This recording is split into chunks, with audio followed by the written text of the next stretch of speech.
Pessoal, muito boa noite.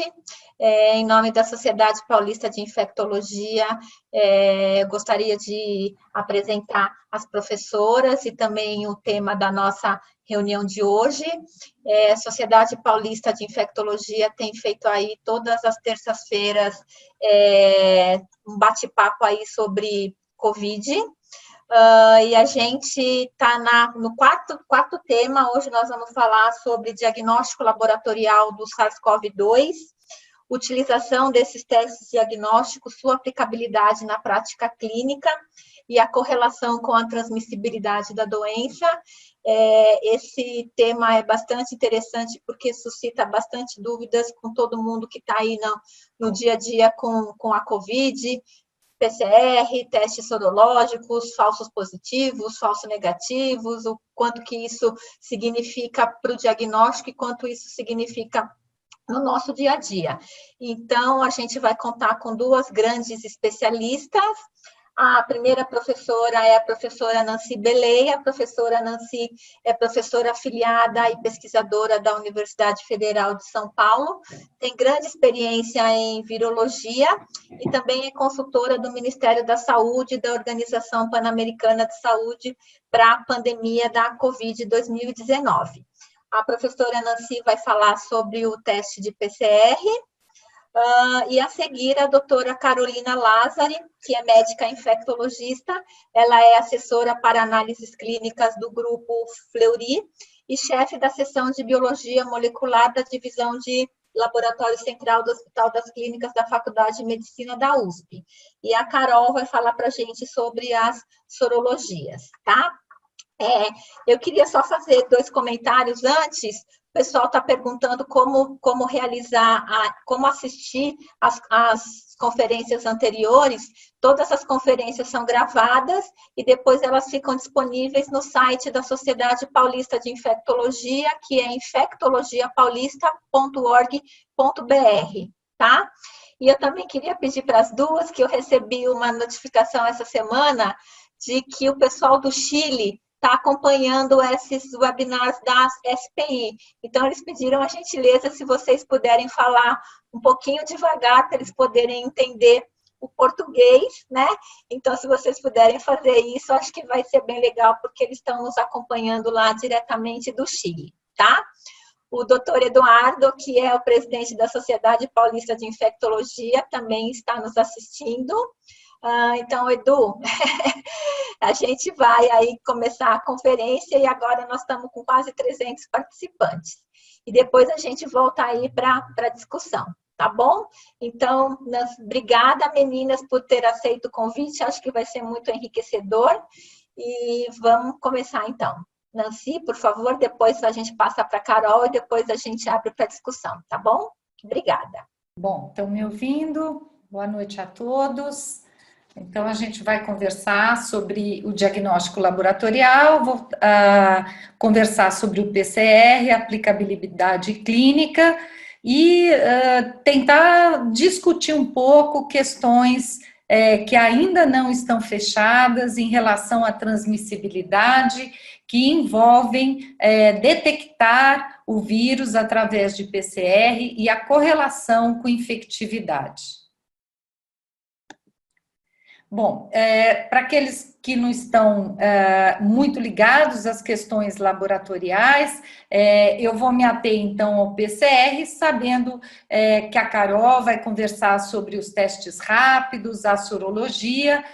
Os anticorpos neutralizantes não são uma realidade na prática clínica e os testes de antígeno devem estar começando a chegar, mas ainda também não é uma realidade na nossa prática. Só para relembrar, a gente vai estar falando do PCR, vai estar falando então de carga viral em algum momento, e essa carga viral, ela tem um curso que se inicia um pouco antes, com elevação antes do início dos sintomas, nesse período, que tradicionalmente nos pacientes, principalmente aqueles pacientes não hospitalizados, tem um curso mais regular, a gente tem um pico e depois tem um descenso em torno de 14 a 15 dias, você normalmente não detecta mais, mas vocês vão ver que isso é muito variável e tem visto isso em várias séries de artigos. Né? Há uma possibilidade, então, de bem no início, no período pré-sintomático ou no fim da infecção, de você ter falsos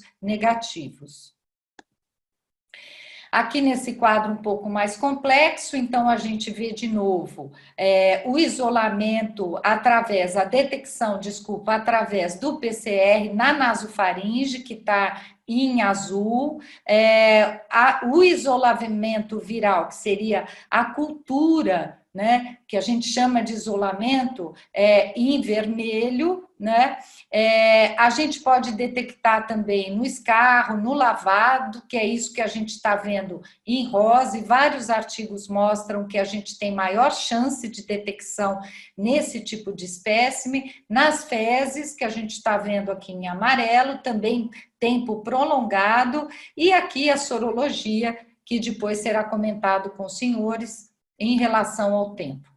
Então, o que a gente tem de clássico é que nos primeiros 7 dias, a maior parte das recomendações de utilização do PCR sugerem você, então, coletar do 3º ao 5º dia até o 7º dia, isso porque, como eu mostrei para vocês, às vezes no início do quadro, ou às vezes no período pré-sintomático, isso é muito variável, a gente pode ter um PCR negativo, e em torno do 7º ao 10º dia, essa carga viral vai caindo, e aí a gente vai depender, a partir daí, de um diagnóstico sorológico que vai ser comentado. Em outras viroses respiratórias, a gente já tem comercialmente vários testes de detecção de antígeno que se correlacionam em termos de período, embora com menor sensibilidade, ao período de detecção do PCR. Né? Provavelmente, nas próximos tempos, a gente já vai ter à disposição aqui no Brasil desses testes comerciais do tipo point of care que a gente tem para influenza, para vírus sincicial respiratório. Nos Estados Unidos já tem alguns testes deste tipo sendo aprovados para detecção de antígeno. Só para relembrar também, para os que não têm muito contato com esses testes, é importante na coleta, né, se preconiza atualmente a gente coletar, utilizar um swab só e coletar de cada narina, isso em função da escassez desses produtos, né? Então, tanto o Ministério da Saúde quanto o CDC recomendam que a gente use o mesmo swab, um em cada narina. Tendo maior facilidade, é possível usar mais de um swab, como a gente usava anteriormente, também coletando da orofaringe. Esse swab tem que ser mantido em cadeia de frio até chegar no laboratório. Em geral, a gente recomenda, se não puder fazer o teste imediatamente, pode ser guardado em geladeira, 48, 72 horas, por exemplo, se coleta na sexta-feira e tem que mandar para um laboratório, enviar para chegar na segunda-feira, por exemplo, né? E aí a gente vai extrair esse material genético, que é um RNA, é um vírus RNA, como os senhores sabem, isso é feito no laboratório, existem extratores automatizados, ou é feito de forma manual, por isso que às vezes demora, dependendo do número de amostras, e depois nós vamos amplificar esse material. Primeiro, a gente tem que transformar esse RNA em DNA, por isso que se chama RT-PCR, e aí a gente vai amplificar esse material, esse número de cópias de vírus que tem naquela minha secreção que foi coletada. E aí, dependendo da quantidade de vírus que tem, a reação de amplificação, ela é uma reação onde eu aumento e abaixo a temperatura e eu vou fazendo ciclos. Quanto menos material, mais ciclos eu tenho que fazer para conseguir detectar através de uma fluorescência. Então, por isso que às vezes as pessoas não entendem que quanto maior o CT, o que é isso? Quanto mais eu preciso fazer ciclos de amplificações, então amplificar várias vezes, para eu poder detectar aquela quantidade. Então, Quanto menor número de ciclos eu precisei, significa que eu tenho a maior quantidade de vírus. E às vezes, nos trabalhos, vocês vão ver que as pessoas traduzem CT por carga viral. Não é correto. O correto é a gente estimar, quantificar, através ou do isolamento ou de alguns outros processos, a quantidade de vírus, né? Porque as secreções são muito variáveis de paciente para paciente. Mas tem sido utilizado em alguns estudos, alguns artigos, o CT como uma estimativa da carga viral. Quanto mais baixo, maior a carga viral, então, quanto mais alto, menor a carga viral. Bom, existe também diferença entre os vários testes que são utilizados para fazer o PCR. Então, aqui eu estou mostrando para os senhores o vírus, que vocês já viram em várias webs, aqui as sequências dos vírus, e vocês vão ver que dependendo dos protocolos de PCR, e esses são a maior parte dos protocolos comerciais, derivam desses protocolos, né, principalmente Charité, o protocolo do CDC e alguns alvos do protocolo japonês e do protocolo da China, que envolvem, o que é esse alvo? É a região do vírus que eu vou ter um primer, que é uma sequência que eu faço, mando fazer, ou que vem no reagente comercial que eu compro, que vai se ligar àquela porção do vírus para eu poder detectar. Então, vejam que são alvos diferentes dependendo dos protocolos. Em que isso interfere? A gente sabe que existem algumas regiões que é mais fácil eu detectar. Por exemplo, a proteína E. Né? Ela, dos alvos, ela é o mais sensível. Então, vejam que, por exemplo, no protocolo Charité, que é o protocolo alemão muito utilizado, eu tenho esse alvo E, que é muito sensível. Né? E isso vai variar de protocolo para protocolo. Os mais utilizados são o protocolo alemão, que tem o E, são 3 alvos, né? Que são genes que a gente detecta, e o do CDC, que atualmente são 2 alvos que são utilizados.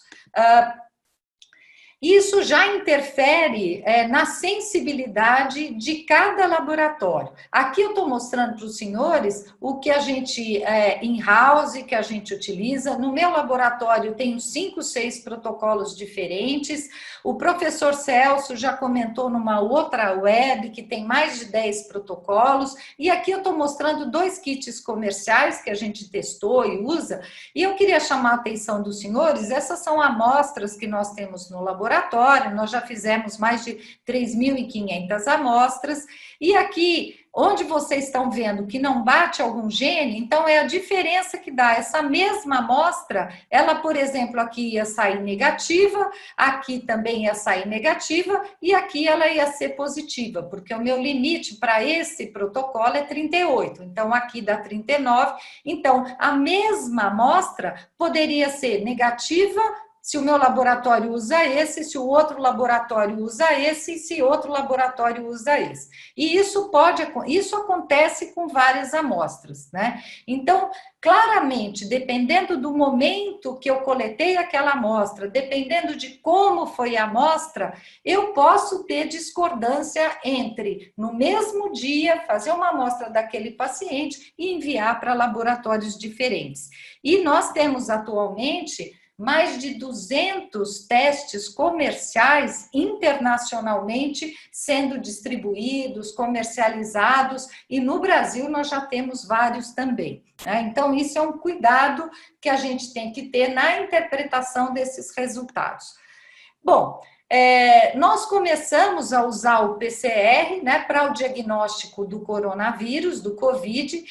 A experiência que se tinha com doença respiratória viral anterior era de usar o PCR principalmente para H1N1, mas não se tinha a preocupação de seguir esses pacientes com PCR. Esse é o primeiro estudo que saiu do primeiro cidadão americano que se infectou e foi hospitalizado, e os senhores aqui já viram no primeiro artigo já aparecer o PCR, né, em diferentes secreções, com os dados do CT. Então, já tiveram que começar a entender o que significava esse CT. E aqui, no indivíduo no início da doença, CT mais baixo, como eu expliquei, então menor amplificação, portanto, carga viral mais alta, e depois, no 7º dia, no 11, no 12, nós observamos que a carga viral vai caindo, portanto, o CT vai subindo e acima de 40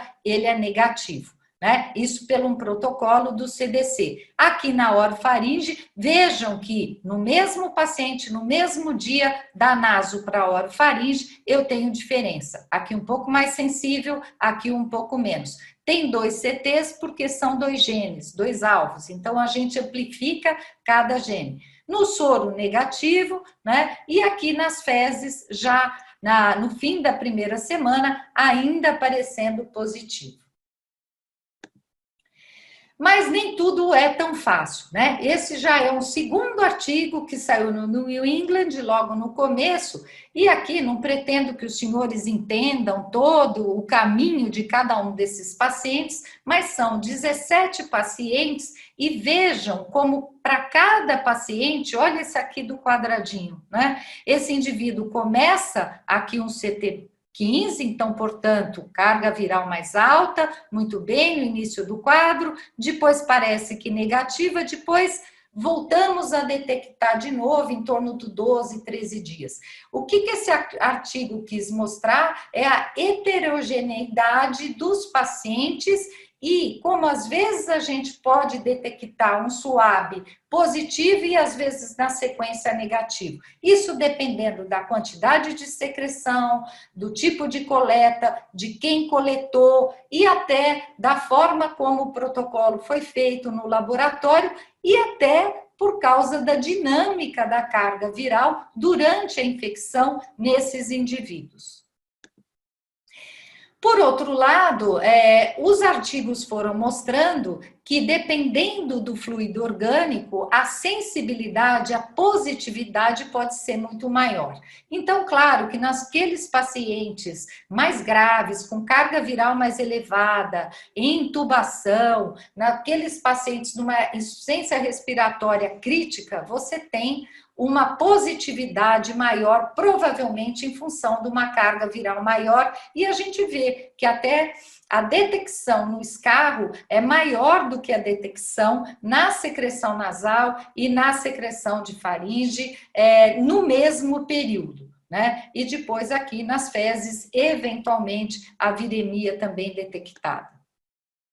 Esse trabalho é um trabalho que é muito referido, é do principal grupo, é do grupo do Drosten, o primeiro autor, o Wolfel, que é o grupo do Instituto Charité, que leva o nome, que o protocolo leva o nome, o protocolo de PCR, e é o grupo que também primeiro identificou o SARS-CoV-1 em 2002 e 2003. Então, é um grupo com larga experiência em coronavírus, e aqui o que a gente está mostrando ao longo do tempo, um estudo com 9 pacientes, a detecção no soro, no escarro, nas fezes e no suave. E vejam, senhores, que durante muito tempo a detecção, principalmente no escarro, ela é possível através do PCR. Aqui, comparando tanto o escarro quanto as fezes, e prestem atenção os senhores, né, as fezes estão em cinza, que nós conseguimos detectar por longos períodos um PCR positivo, aqui está numa escala logarítmica, né, até 19, 20, 21 dias, e mais para frente na aula eu vou comentar com os senhores a utilidade de detectarmos o PCR positivo nas fezes, principalmente para esclarecimento de pacientes em situação de hospitalização. Porém, às vezes, nós nos deparamos com pacientes com quadro clínico típico e que apresentam uma tomografia muito sugestiva, mas tem um PCR inicialmente, ou mais de uma amostra de PCR em trato respiratório superior negativo. Esse é um estudo também clássico, foi um dos primeiros estudos que apareceu, citando o PCR negativo e sugerindo que a tomografia típica sugestiva poderia ser um critério diagnóstico numa situação de pandemia. E aqui, em 167 pacientes, 5 pacientes foram negativos, 155 pacientes tendo tomografia típica foram PCR positivo, né? E aqui, o que aconteceu? Depois, durante a evolução, eles puderam detectar nesses pacientes, entre 2 e 8 dias, num SUAB subsequente, eles conseguiram detectar um PCR positivo. No entanto, alguns pacientes podem permanecer com PCR negativo e a gente não conseguir fazer o diagnóstico através da secreção do trato respiratório superior. Às vezes, esses pacientes tem uma tosse seca, então a gente não consegue o escarro, também por condições de controle de infecção hospitalar, a gente não pode fazer uma indução do escarro, na maioria das vezes, e nem sempre esses pacientes vão à intubação, onde a gente pode colher, eventualmente, na hora da intubação, uma secreção, ou até um aspirado traqueal, naqueles pacientes que são traqueostomizados. E às vezes a gente tem mesmo um PCR negativo. A gente sabe que a sensibilidade do PCR é em torno de 80%, um PCR bem validado, mas claro, há toda aquela consideração que eu fiz dos testes comerciais, que a gente precisa sempre olhar qual é a sensibilidade do teste que a gente está utilizando. E aqui nesse estudo, eles viram a probabilidade de ter um PCR negativo, né? Isso é a probabilidade de ter um PCR negativo, né? Então, essa probabilidade ela é mais alta no período pré-sintomático e no início, e às vezes mesmo no primeiro, segundo dia da infecção, a gente tem um paciente que num laboratório pode dar negativo, e nós tivemos a experiência assim com um colega, no dia seguinte ele foi num outro laboratório e ele teve um PCR positivo próximo do cutoff, e 5 dias depois ele teve um PCR positivo com uma carga viral mais alta e que depois se negativou em torno do 20º dia. Então, aqui a gente tem já uma situação de PCR negativo. Então, vejam como isso pode variar. E o que eu tenho feito na minha experiência lá no Hospital São Paulo para os pacientes hospitalizados, quando a gente tem um quadro muito suspeito, esse paciente com 16 dias de internação, a primeira coleta no dia 1º de junho, um SUAB negativo, e aí o grupo insistiu que o caso era suspeito, pediu uma nova coleta e eu sugeri que se fizesse as fezes. A gente faz o mesmo protocolo, só para vocês entenderem, a orientação que a gente dá é que o mesmo kit, onde eu pego um SUAB, coleto o SUAB da orofaringe e coloco naquele líquido, solução salina ou meio de cultura, eu posso fazer a mesma coisa com as fezes. Eu pego aquele SUAB e a gente não deve fazer um SUAB anal, a gente deve coletar a quantidade de 1 grão de feijão de fezes com o SUAB e colocar o SUAB com essa quantidade dentro do tubo, como se fosse um SUAB de orofaringe. Encaminha ao laboratório. O procedimento é o mesmo, a gente usa o mesmo kit de extração, o mesmo protocolo.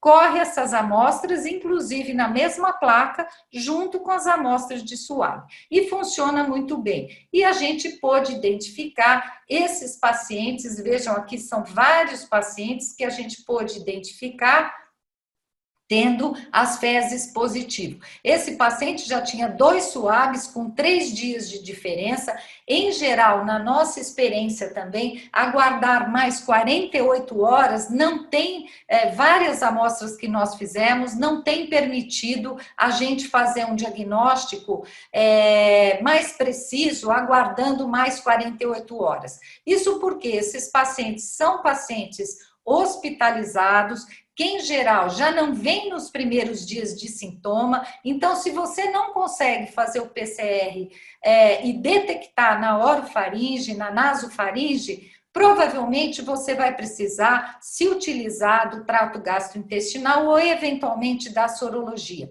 E isso é o que eu estou mostrando aqui, né? A equipe até tentou mandar um terceiro SUAB para a gente, que a gente cancelou, e aí fizemos as fezes e vejam, no dia 13, ele já tinha alguns dias de internação, SUAB negativo, são todos pacientes hospitalizados. No dia 16, 2 dias depois, negativo, aqui nós cancelamos e aqui nós recebemos, e aqui vocês estão vendo CT. Vejam, o limite de corte, o cutoff, é 38 ou 40, dependendo do kit. E ainda eu tinha um CT de 29. Então, permitindo fazer o diagnóstico nesse paciente. E aqui mais uma situação também onde foi possível. Nesses casos aqui, eram casos onde o colega queria saber se esse paciente estava negativo nas fezes ou não, por causa de um determinado procedimento que ia ser feito no paciente. Então, vejam, nesse caso ele ainda era positivo, né? No dia 24 de maio, ele teve o início da infecção, e um mês depois ele precisava fazer um procedimento com endoscopia, com colonoscopia, e aí nós fizemos nas fezes, e um mês depois já estava negativo nas fezes, e ele pôde ir para procedimento. Esse outro paciente, a mesma coisa, era positivo e precisava de um procedimento, e aí nós fizemos nas fezes e ele estava negativo, né? E esse outro paciente, ele não tinha possibilidade de colher nasofaringe, era um paciente que estava entubado, veio de outro serviço e havia dúvida, e nós também fizemos nas fezes e pôde ser confirmado a positividade, e ele ficou numa UTI COVID e não numa UTI não COVID. Então, mostrando para vocês como é possível a gente utilizar as fezes para essas situações. Eu não vou me ater a esse slide, algumas situações em que as fezes foram negativas e o PCR era negativo, e pacientes que vinham encaminhados, por exemplo, e a gente acabou lançando mão da IgM e IgG para fazer diagnóstico, mas isso a Caroline vai comentar com vocês. Bom, a questão que surge eu detecto um PCR positivo. Esse PCR pode ficar muito tempo positivo, e todos vocês já viram artigos e comentários assim na literatura. O que significa essa excreção prolongada? Qual é o risco de infectividade, de transmissibilidade? Esse é um caso de uma paciente, mulher, que ficou 60 dias com PCR positivo. Aqui uma outra publicação no EID, no Emerging Infectious Disease, foram 49 casos em Guangdong, e nos casos leves eles detectaram até 45 dias, nas fezes até 46 dias, em quadros graves próximo de 50 dias, até alguns pacientes, e até 50 dias também nas fezes. E aí o CDC recentemente colocou que para a gente liberar os pacientes de isolamento, nós teríamos 2 estratégias. A estratégia sintomática de esse paciente ter pelo menos 10 dias e pelo menos 3 dias sem febre com melhora dos sintomas, ou a estratégia que você pode testar e aí você ter 2 PCRs negativos no intervalo de 24 horas. Eu só queria reforçar com vocês que no fim dessa recomendação do CDC, está aqui. De qualquer forma, consulte um expert em doença infecciosa do seu local para tomar qual decisão você vai ter. Isso porque os pacientes não são sempre iguais e nem sempre se comportam da mesma forma. E esse é um estudo da Clínica Mayo que realizou logo depois que saiu essa recomendação do CDC, e eram pacientes que preenchiam o critério do CDC, mas ainda eram positivos e alguns, inclusive, com cultura. Então, questionando esta questão dos 10 dias para, por exemplo, pacientes hospitalizados, alguns daqueles que foram incluídos no estudo da Clínica Mayo. E, recentemente, aqui está o critério da Organização Mundial de Saúde, que os senhores também viram, 10 dias mais 3 dias sem febre e sem sintomas. Então, 10 mais 3, 13 dias, daria quase os 14 que eram originalmente recomendados de isolamento, pelo menos para pacientes na comunidade. E se for assintomático, 10 dias depois do teste positivo. Mas e os pacientes? Volta à discussão. Será que são todos iguais?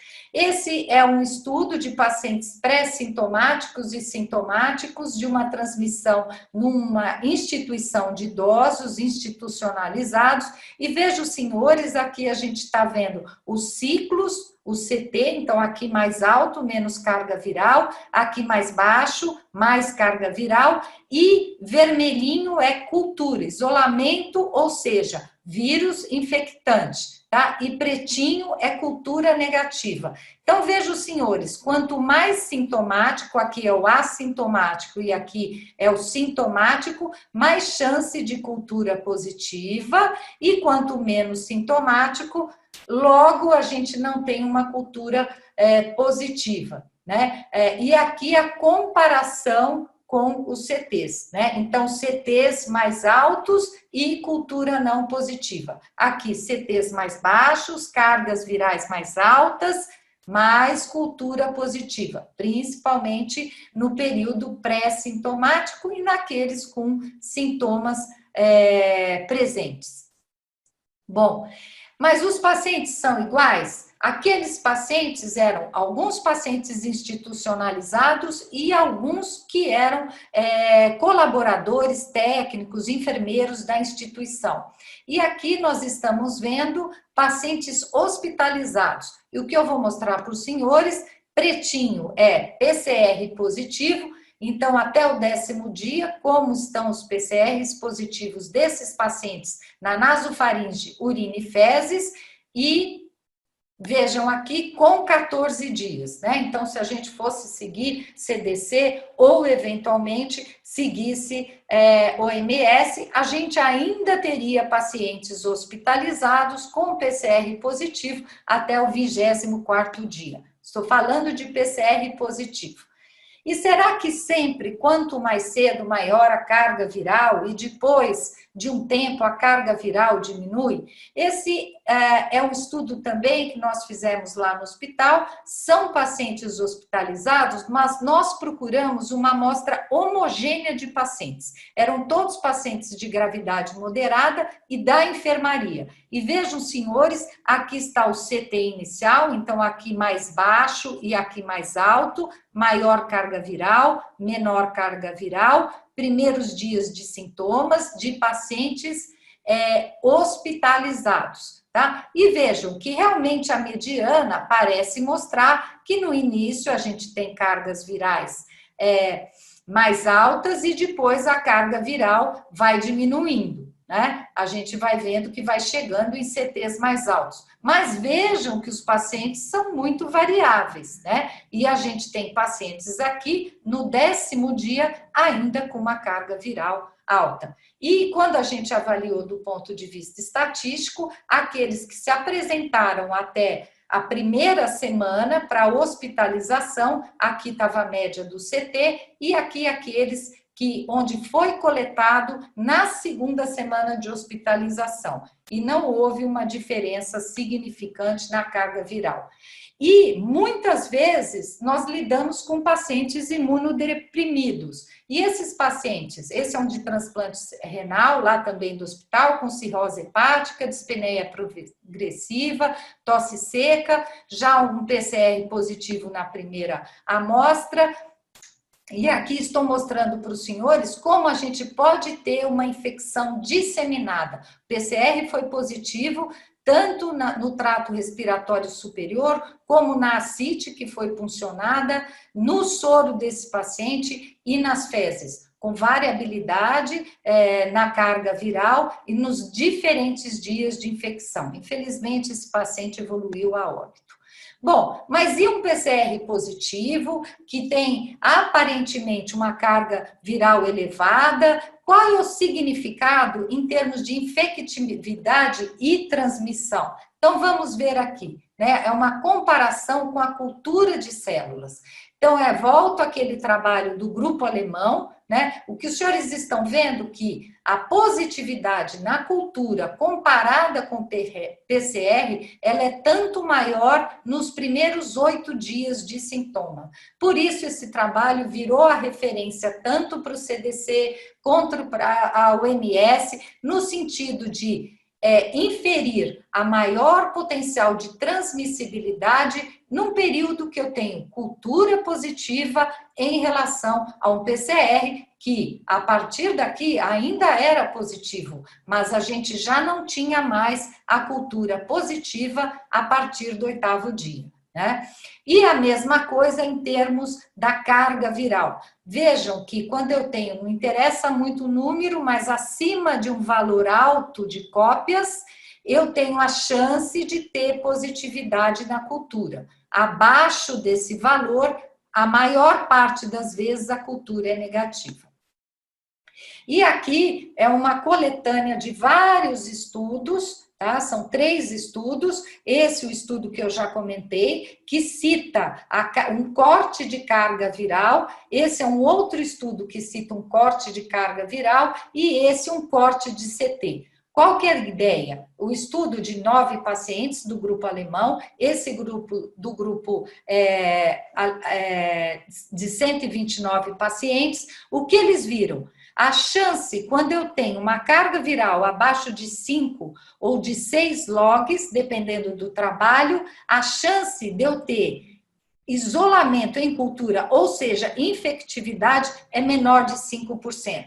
E nesse outro trabalho, ele fez uma correlação com CT. Mas muito cuidado. Vocês viram quando eu mostrei aqueles 3 ensaios comerciais, como os CTs variavam entre si e como os pacientes, no correr da infecção, podem ter variabilidade para maior ou menor carga viral. E esses mesmos trabalhos avaliaram a chance de infectividade, ou seja, isolamento em cultura, em relação a período de sintoma. Então, uma chance de menor de 5%, acima do 9º dia, no trabalho com 9 pacientes, e menor de 5% no estudo com 129 pacientes, maior do que 15 dias.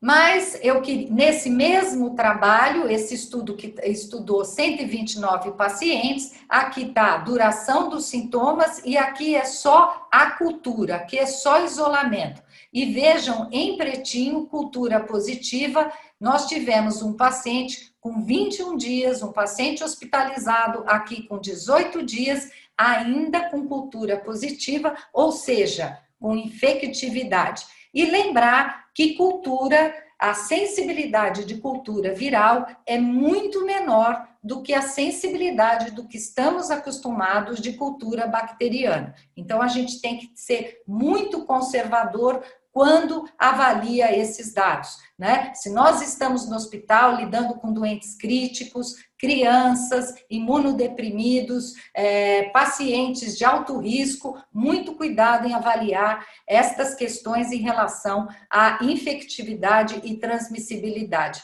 E, por fim, para desafiar a nossa discussão, esse trabalho que é de um grupo muito robusto em termos de pesquisa, que está no Metrics, ainda não foi publicado, mas é um estudo de desafio em macacos, onde eles injetaram o vírus, tanto através da mucosa como aerosol, e aqui nós estamos vendo a cultura positiva no 4º dia, até aí nenhuma novidade, em todos os sítios, em todos os macaquinhos, né? Oral, nasal, retal e conjuntiva. No 4º dia, vejam, nasal e oral, também cultura positiva, nem todos os macacos, né? A gente já não vê na retal nem conjuntiva. No 7º dia, parece que desaparece, 11 dias nada. No 14º dia, nós temos que no trato gastrointestinal já é possível cultura positiva, e aqui isso é uma imagem de cultura positiva.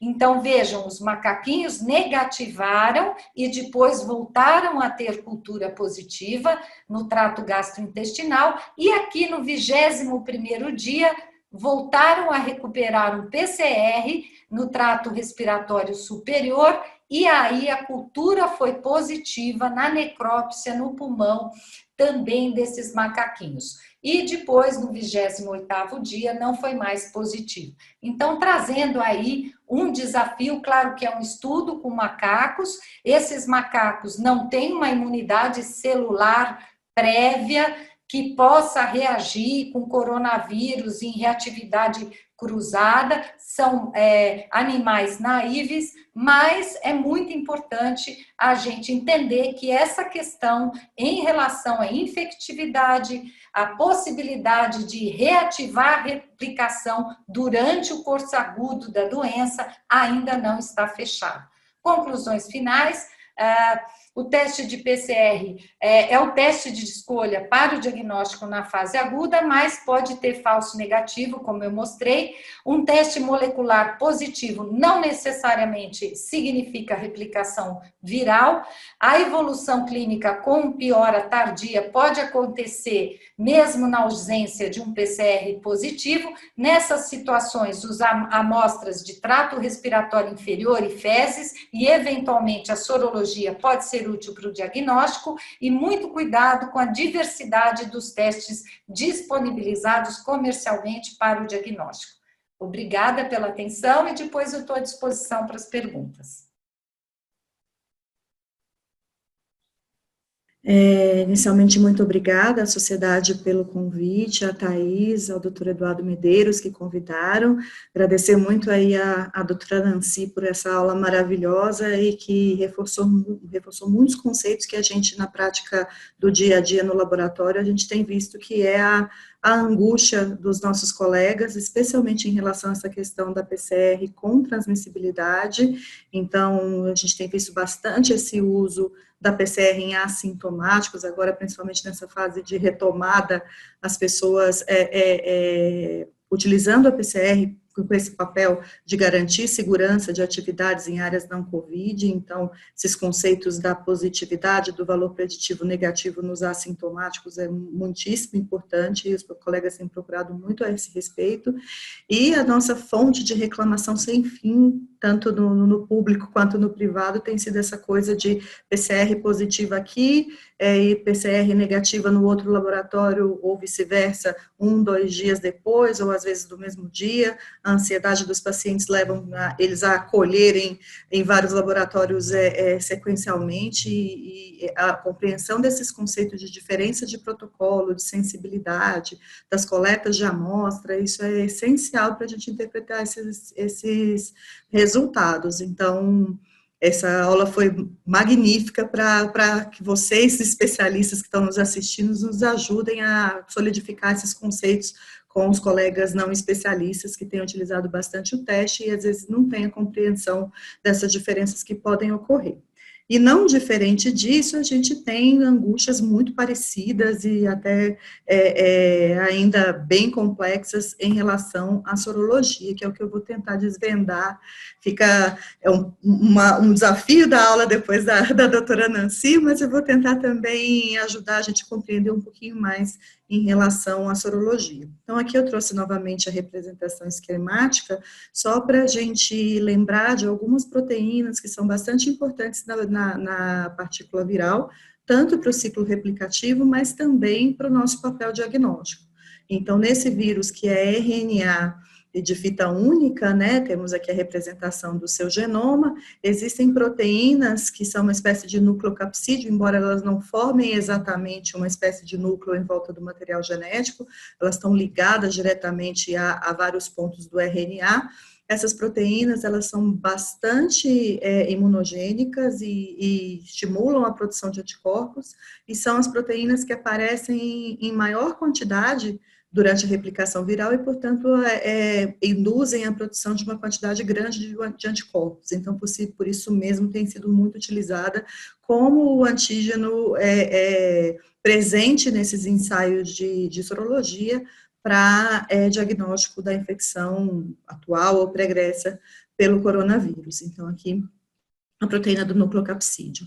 E ainda mais importante, talvez, tão importante quanto, mas talvez até mais importante, essas proteínas que dão o aspecto que a gente ficou bem familiarizado aí do coronavírus, que tem essas projeções na sua membrana e no seu envelope, são proteínas que a gente ficou conhecendo como proteínas do spike, que são espículas mesmo que se projetam pela superfície da partícula viral. E essas proteínas, elas são muitíssimo importantes porque são justamente elas que permitem que o vírus se ligue à superfície da célula-alvo e que consiga, portanto, se fundir à membrana da célula e invadir a célula que será infectada. É uma glicoproteína da superfície, composta, aqui nessa representação, a gente vê que ela é composta por duas subunidades, aqui em azul representada a subunidade S1, em verde a subunidade S2, todo o complexo dessa glicoproteína é imunogênico, é antigênico, então é uma proteína também bastante utilizada nos kits diagnósticos, e aqui no S1, nessa subunidade 1, tem uma outra região que é uma região, uma sub-região da unidade 1, digamos assim, que é conhecida como domínio de ligação ao receptor. Do inglês, a sigla é RBD, né? Receptor Binding Domain.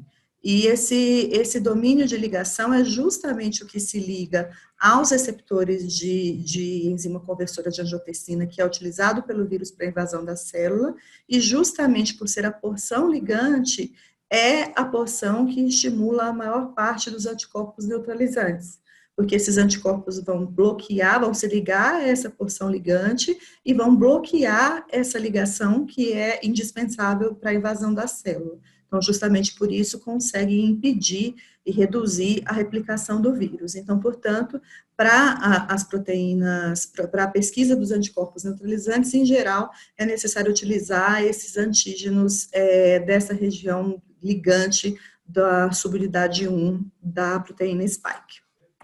Então, para que serve sorologia, né? A gente já sabe que o padrão ouro para o diagnóstico da infecção ativa é a PCR, como bem mostrou a professora Nancy. Mas existem outras situações em que a gente vai precisar, e pela primeira vez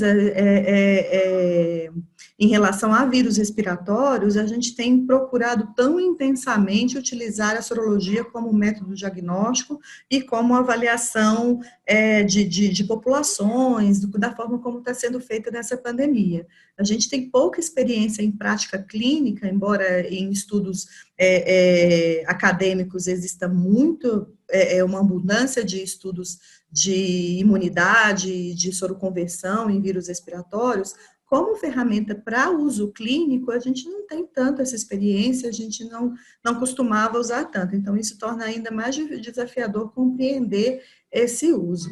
Então, a sorologia ela pode ser útil para diagnóstico em casos com PCR negativa, como esses casos que a doutora Nancy mostrou, que chegam mais tardiamente para diagnóstico, então a partir do 10º dia, principalmente, a carga viral já está decaindo na maioria dos pacientes, e com isso a PCR passa a ter uma sensibilidade mais baixa, e nesse momento você pode não conseguir mais confirmar o diagnóstico por técnica molecular.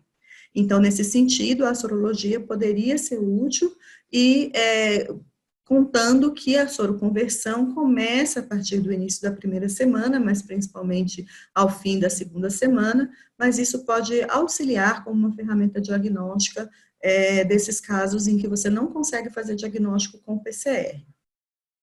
A gente pode usar também para ter o número mais exato de pessoas infectadas, considerando também os assintomáticos e oligossintomáticos, que você conseguiria fazer diagnóstico sorológico para ter uma noção melhor do real número de infectados em relação àquelas pessoas que foram expostas, para conseguir calcular melhor a taxa de ataque.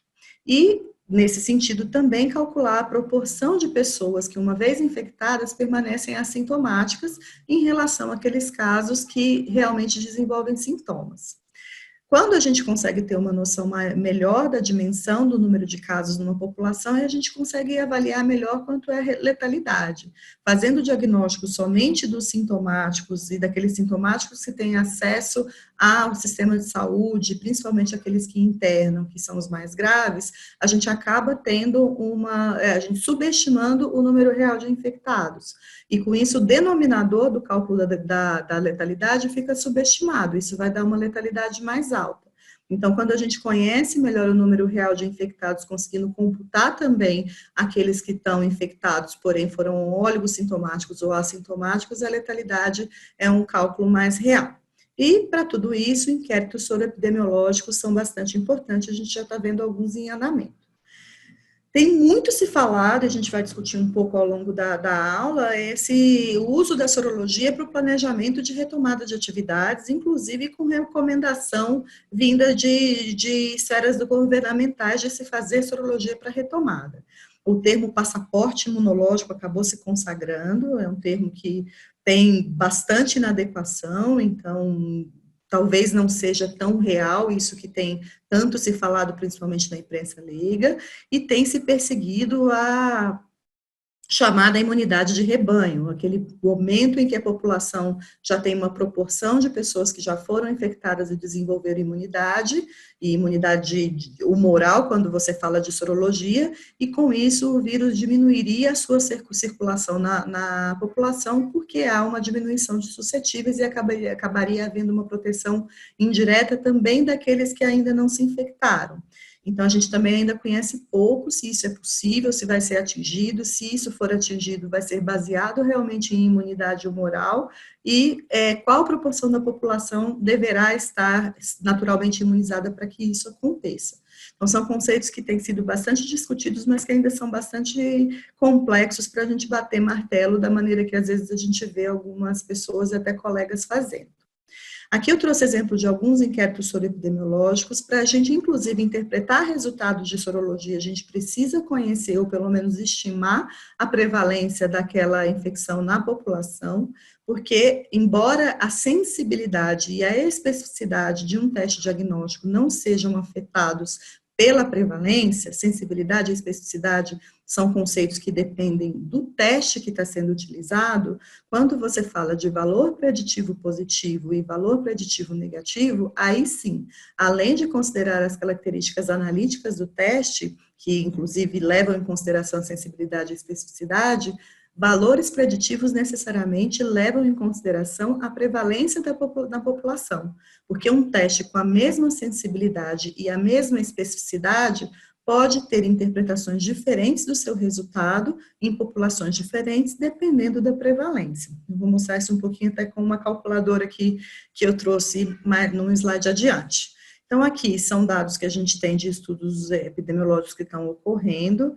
A segunda etapa do EpiCovid, que está sendo desenvolvido pelo Ministério da Saúde, em parceria com a Universidade de Pelotas, encontrou soroprevalências muito variáveis na população dos diversos estados e principalmente entre as capitais, mas algumas cidades de interior também bastante afetadas. Em São Paulo, nós ficamos em 2,3%, e só fazer a ressalva que esse estudo está sendo feito com teste rápido e em ponta de dedo. Então, há algumas ressalvas em relação à sensibilidade desse método e que poderia subestimar essas prevalências. O Fleury participou em parceria com o IBOP, aqui os dados mais embaixo, de um estudo de soroprevalência que na sua primeira fase testou pessoas em 6 distritos de São Paulo, que tinham o maior número de casos nos dados oficiais, encontrou uma soroprevalência de 5,19%, isso calculando pela amostragem em relação à população de São Paulo, significaria que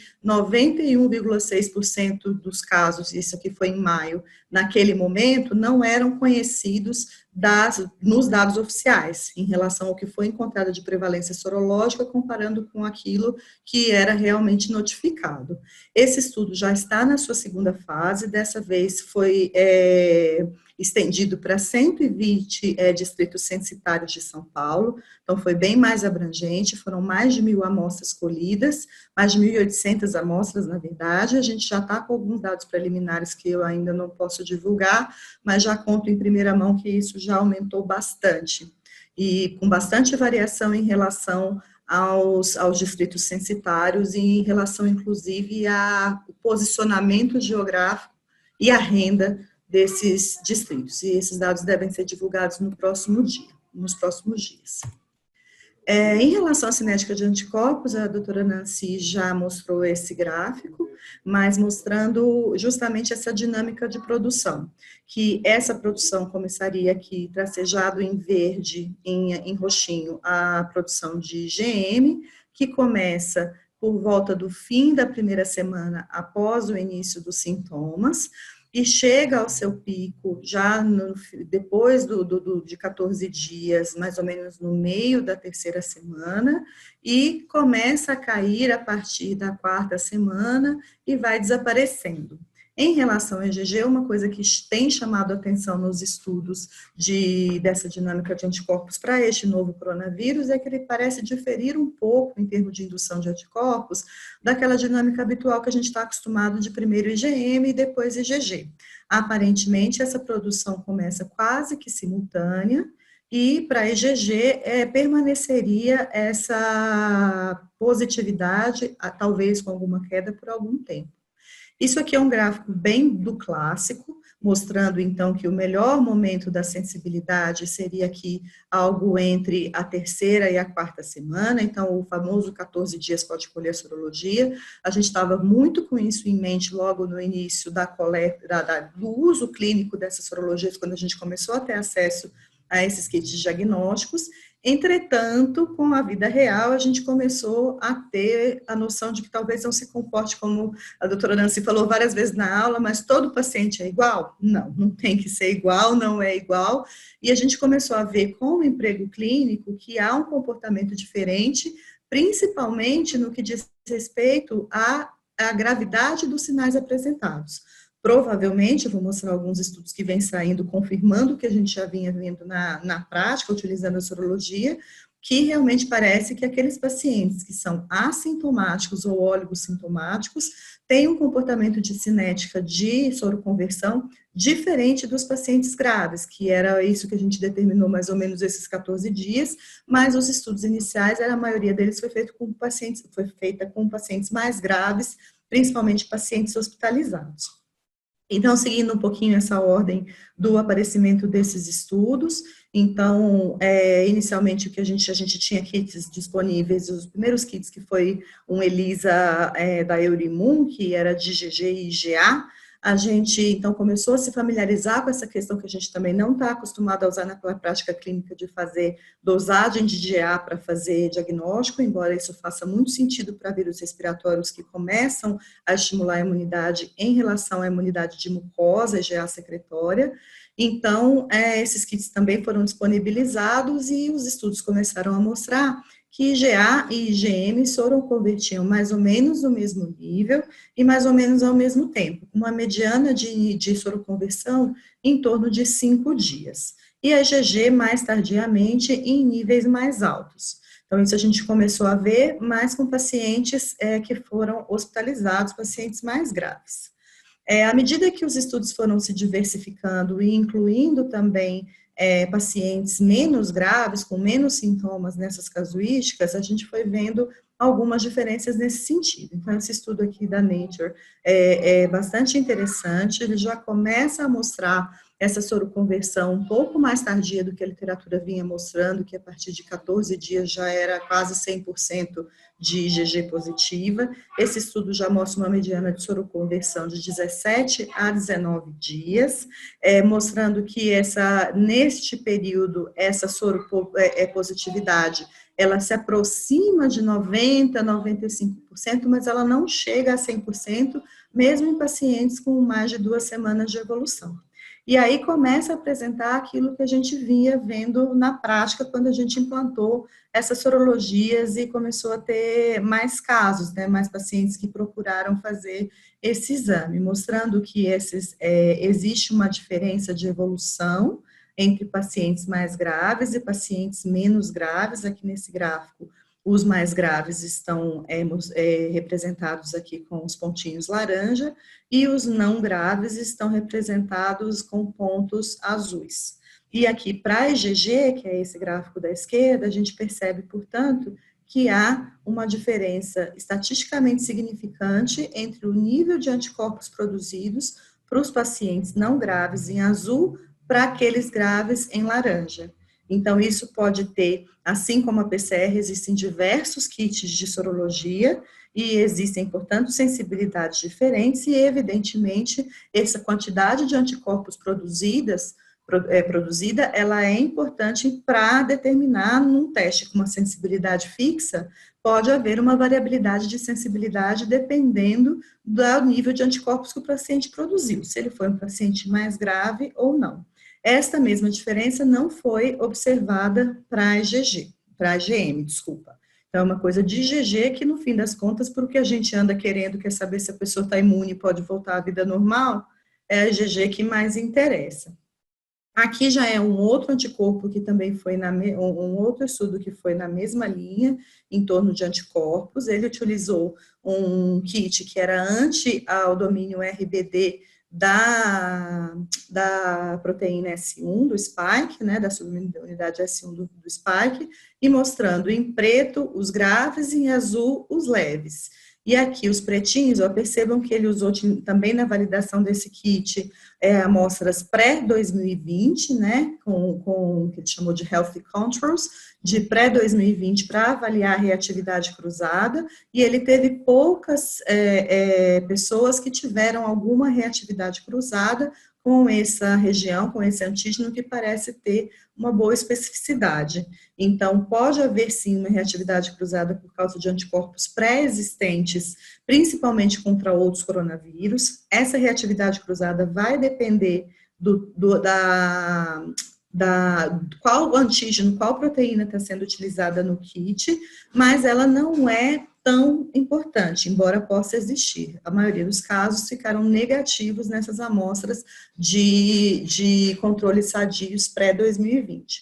E aí, quando você olha para tempo de evolução e para níveis de anticorpos, comparando pacientes graves representados em preto e pacientes leves representados em azul, a gente percebe tanto que eles começam a positivar mais tardiamente em relação aos pacientes mais graves, e eles vão subindo os níveis de anticorpos de um ritmo mais ou menos parecido com os graves, mas em níveis mais baixos do que os pacientes graves. Então, mostrando aquilo que a gente também viu no estudo do slide anterior. Isso aqui é IgG, isso aqui é IgM. Perceba que a IgM é muito menos específica, enquanto a IgG a gente vê agrupadinha aqui no negativo, lá embaixo não cruza. Quando você fala de IgM, você vê várias positividades, inclusive aqui antes de 2020, antes da pandemia. Então, a IgM tem um valor diagnóstico menor do que a IgG, E é uma característica própria da IgM, como imunoglobulina menos específica, mais precoce do que a IgG. Isso é uma coisa que a gente já conhece para outros vírus. É uma naturalmente menos específica, ela tem lá 5 sítios de ligação, enquanto a IgG tem um só. Então, isso é esperado mesmo que a IgM seja menos específica. Em relação aos níveis, já não há essa diferença que a gente observa para a IgG. O que parece ser diferente é que talvez ela dure um pouco mais em pacientes menos sintomáticos, nos azuis, que são os não graves. Mas isso parece não ser ainda tão consolidado quanto o que a gente já está vendo em relação à IgG, que parece ser com diferença estatística nos estudos, mais baixa e mais tardia nos pacientes oligossintomáticos.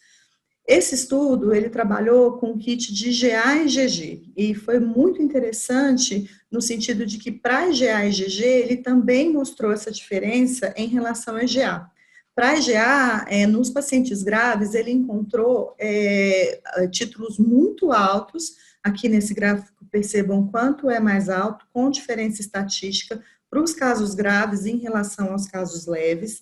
Inclusive, esse autor propõe que seja utilizada a IgA até como marcador de gravidade, né, ela ser dosada no momento precoce, e IgAs muito altas podem ser marcador de pior prognóstico, ele coloca isso na discussão dele, e ele encontrou essa diferença significativamente estatística também para IgG, pacientes graves em relação a não graves.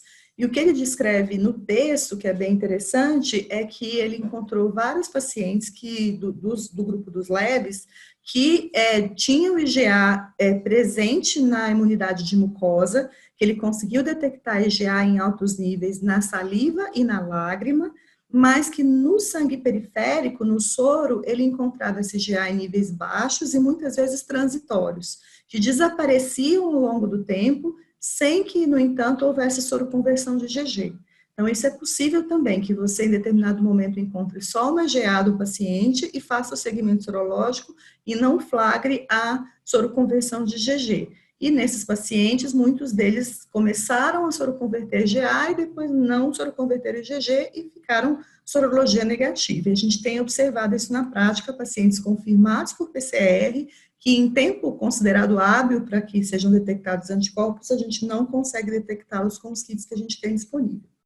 Esse estudo eu uso muito para responder reclamação no laboratório, porque as pessoas estão numa fase de ansiedade que elas querem, e aí todo mundo que faz consultório está vivendo isso também, tem certeza, que as pessoas querem porque querem ter IgG para ter alguma segurança de voltar para suas vidas normais, e inclusive entre nós médicos, todos nós estamos ansiosos por ter nosso IgG para se sentir menos exposto em relação às atividades que todos nós temos que manter durante a pandemia.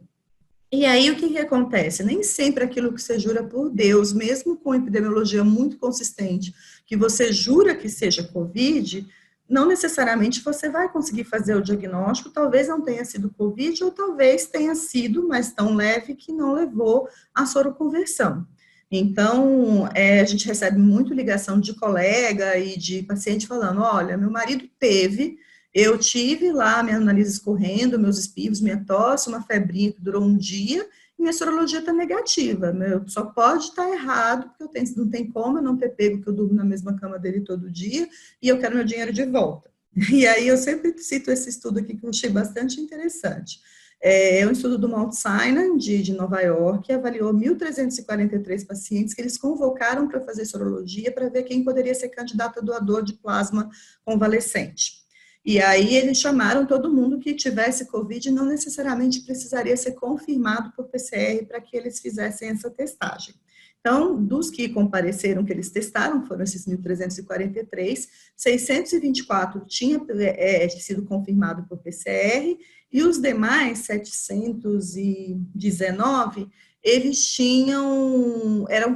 se apresentaram como Covid, por quê? Porque tinham sido sintomáticos, com sintomas compatíveis, e tinham dos 3 critérios epidemiológicos.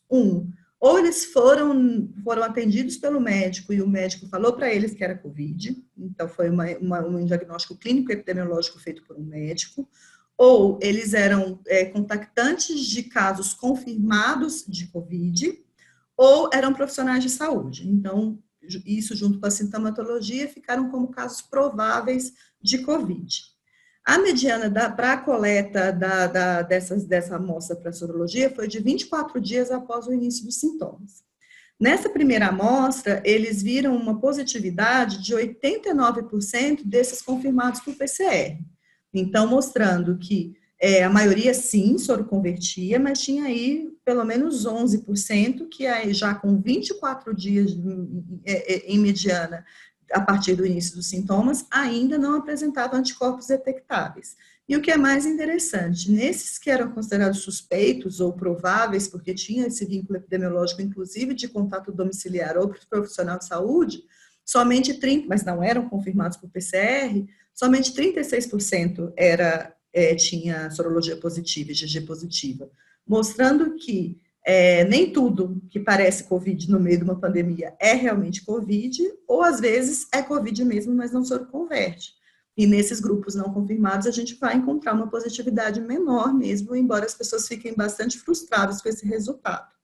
Nesses que eram confirmados por PCR e foram negativos ou fracamente positivos, desculpa o cachorro, mas seguindo, nesses que são confirmados ou fracamente positivos, eles fizeram uma segunda coleta, com uma mediana de pelo menos 13 dias, uma mediana de 13 dias após a primeira sorologia, e 89% deles apresentou um aumento de título no segundo teste. Então, mesmo naqueles mais tardios, ainda vale a pena, se você estiver muito convicto de que foi COVID, ainda vale a pena pelo menos mais uma coleta para segmento sorológico, mas eu considero não mais do que isso.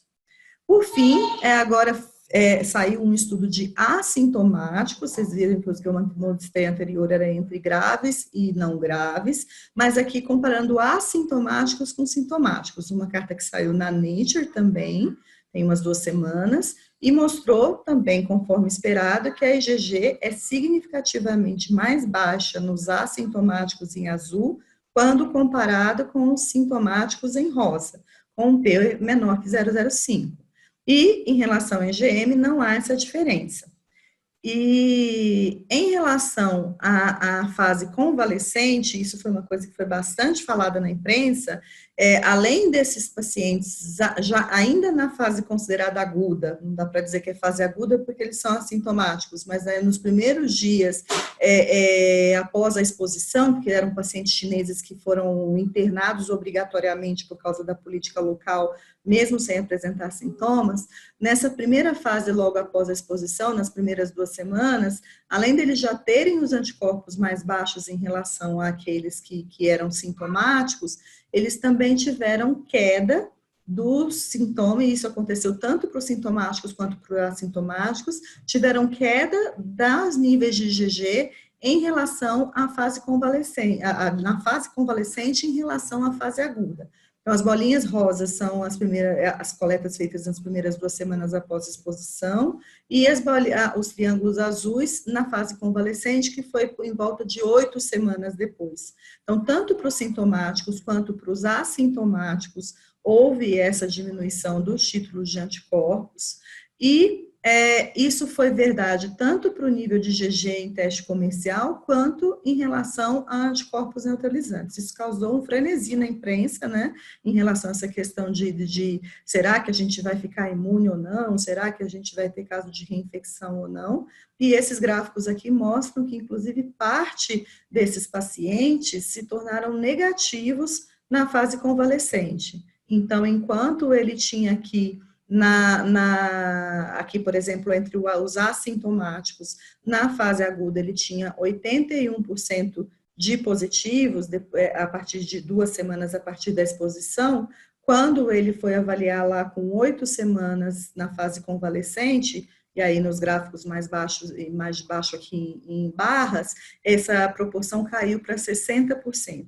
Ocorreu também essa soro-reversão no grupo dos pacientes sintomáticos, mas isso ocorreu menos do que ocorreu no grupo dos sintomáticos. Então, realmente, esses anticorpos mostrando que essa nossa perseguição pela IgG talvez não seja não vai ser tão representativa em relação à imunidade, como a gente achava, porque além da gente ter uma parcela de pessoas expostas que não soroconverte ou que não tem anticorpos detectáveis pelos testes que a gente tem acesso, porque produzem baixos níveis de anticorpos, porque foram muito leves ou assintomáticos, ainda existe uma queda dos níveis desses anticorpos, podendo até sororeverter depois de um tempo. Então, dependendo do momento que você colhe, se você colhe muito precoce, você não flagra a soroconversão, você colhe antes.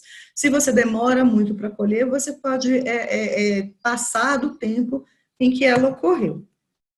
Em relação a saber se esses anticorpos são protetores, há evidências de que sim, principalmente os anticorpos contra esse domínio RBD, que é o domínio ligante da subunidade S1 do spike, eles parecem sim ter uma correlação com os títulos de anticorpos neutralizantes. Entretanto, a gente ainda não sabe o quanto e que nível de anticorpos a gente precisaria ter para que haja realmente uma proteção. Mas também não sabemos em relação ao quanto esses kits que a gente utiliza para diagnóstico clínico, na rotina laboratorial de laboratório clínico, o quanto esses testes conseguem detectar os anticorpos que realmente se correlacionam com a capacidade neutralizante. No Fleury, nos nossos dados de validação interna, a gente teve acesso a uma quantidade pequena de pacientes que a gente conseguiu fazer também anticorpos neutralizantes. Esses pacientes todos eram hospitalizados com mediana de 15 dias de coleta a partir do início dos sintomas. Eu agradeço essa tabela, a colaboração da doutora Miriam Corrade, que acompanhou esses pacientes internados e cedeu essas amostras para nós e os resultados de neutralização que ela conseguiu fazer. E nós testamos essas amostras nos 2 kits que a gente estava validando naquele momento e que a gente chegou a colocar em rotina, o ELISA IgA e IgG e a quimiluminescência IgG-IgM que a gente utiliza até hoje.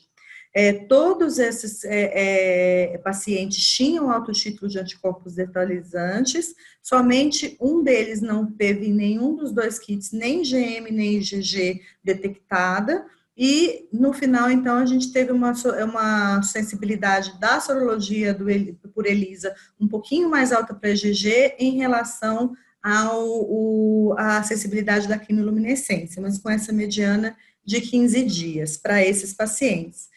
Na nossa coorte de validação, que foi uma coorte maior e que contava com 57 pacientes também hospitalizados e confirmados por PCR, no subconjunto de amostras com mais de 14 dias, a gente chegou a uma sensibilidade de 92% para esses 2 kits que a gente estava validando no momento e essa quimiluminescência que a gente usa no Fleury até hoje. No HC, a gente teve a oportunidade de utilizar, para fazer validação, 47 funcionários que tinham sido confirmados por PCR, com mais de 14 dias após a confirmação do diagnóstico. Para este mesmo kit de ELISA, a gente encontrou para IgG 95% de sensibilidade, uma especificidade de 90% naquele momento. Mas o dado que mais chama a atenção aqui, e que eu gostaria que vocês tivessem em mente, é em relação ao teste rápido, que não é verdade para todos os testes rápidos, eu vou falar um pouquinho mais para frente, mas é importante lembrar que a gente está tendo muita procura de pacientes que procuram a gente porque tiveram um teste rápido positivo em algum lugar, seja na empresa, no condomínio, no clube, na padaria, em algum lugar fez um teste rápido, a maioria deles feita em ponta de dedo. A performance desse teste, principalmente de sensibilidade dos testes rápidos, e a gente já teve a oportunidade de ver isso com várias marcas, mas, embora seja heterogênea, é inferior, principalmente do ponto de vista de sensibilidade para IgG, em relação ao uso do teste, quando você usa a ponta de dedo sangue total, em relação a pegar a amostra venosa, centrifugar e fazer o teste com soro. Então, isso é bastante importante. Então, essas estratégias utilizando o teste rápido podem subestimar a soroprevalência, mas também pode haver problema de especificidade, principalmente de IgM, e aparecer pacientes que nos procuram com falsos positivos de IgM em testes rápidos. Isso pode acontecer. O que nós temos disponível no mercado no Brasil? Agora, já tendo em mente esses conceitos em relação de diferença de positividade, em relação ao quadro clínico e tempo de soroconversão. O primeiro que chegou foi um teste da Eurimum, que faz IgG e IgA com proteína do spike. A quimiluminescência que mais tem sido utilizada pelos laboratórios maiores até o momento, mas tem migrado agora com novas possibilidades, é essa IgG-IgM de uma empresa chinesa chamada SNIBE, uma plataforma chamada Magilume, que não é teste rápido, é plataforma laboratorial, e ela combina nucleocapsídeo com spike. Tem imunoenzimático também, um ELISA da Argos Lab, e agora, mais recentemente, quimiluminescências e eletroquimiluminescência da Abbott, da Diasorin e da Roche, que são plataformas bem robustas e bem tradicionais em diagnóstico sorológico de doenças infecciosas, e que, pelas validações que a gente já está fazendo, elas parecem realmente, principalmente a Abbott, ter uma performance superior aos que a gente vinha tendo acesso até o momento. E é isso ainda em validação, já tem algumas coisas na literatura que são concordantes com isso. A diferença dessa sorologia da Roche é que é uma plataforma que é bem automatizada, da Abbott também mas ela faz dosagem de anticorpos totais, ela não discrimina IgG de IgM, mas isso também pode ser útil, considerando que a soroconversão parece ocorrer bastante simultaneamente para essas duas classes de imunoglobulina. Ambas utilizam, tanto Abbott quanto Roche, utilizam proteínas do nucleocapsídeo. Os imunocromatográficos, que são os testes rápidos, a última vez que eu olhei na lista, já não estou olhando mais todo dia, já tinha 20 e tantos lá, e vai só aumentando. Então, isso é bastante heterogêneo, é bastante temerosa essa possibilidade de acesso tão amplo em tantos contextos diferentes que a população tem, inclusive em farmácia, a esses testes, porque ninguém sabe como isso foi validado, quem está fazendo controle de qualidade de lote, de remessa, como que isso está sendo registrado, se tem, laboratório costuma ter teste de proficiência, outras avaliações externas, esses outros cenários evidentemente não tem isso, e o uso do sangue de ponta de dedo claramente leva a uma performance inferior ao uso de soro. Então, isso é bastante temeroso pensar nesse sentido. E vejam que nos testes licenciados no Brasil, nenhum deles usa o que parece ser mais específico e mais relacionado a anticorpo neutralizante, que é esse domínio ligante da subunidade S1. A gente tem 2 kits que utilizam isso licenciados no FDA, mas que não estão disponíveis no Brasil. É para a gente se desesperar, porque a IgG pode não aparecer em quem tem sintomas leves e parece cair, pode desaparecer nessa população? Aparentemente não. Eu vinha desde o início da epidemia tentando tranquilizar as pessoas, pensando naquilo que a gente já conhece para outros vírus respiratórios, e por conhecer que na pandemia a gente não tem evidências claras de que haja realmente reinfecções muito precoces, eu brincava e falava para as pessoas, confiem nos seus linfócitos. Mesmo nós, colegas, muita gente que teve doença confirmada por PCR, está procurando fazer sorologia para olhar para aquela IgG positiva e ficar mais tranquilo. E muitos tiveram essa frustração de se deparar, principalmente os que foram leves, de se deparar com essa IgG negativa. Mas o que a gente conhecia para outros vírus é que essas infecções, principalmente as confirmadas, elas devem sim induzir uma imunidade celular que deve ser protetora, até porque os modelos matemáticos têm mostrado que teria sido pior se a soroconversão precoce fosse possível, e a gente não teve nenhum desses relatos que foram dados como reinfecção, foram bem documentados. Então, pode ser que aconteça, mas a gente ainda não sabe em quanto tempo essa imunidade dura, e a gente sempre acreditou, quem está mais envolvido com vírus respiratório, acho que a doutora Nancy depois pode falar se ela concorda, a gente sempre acreditou que essa imunidade celular protetora existe por algum tempo, e felizmente essas evidências começam a sair aí nas últimas semanas.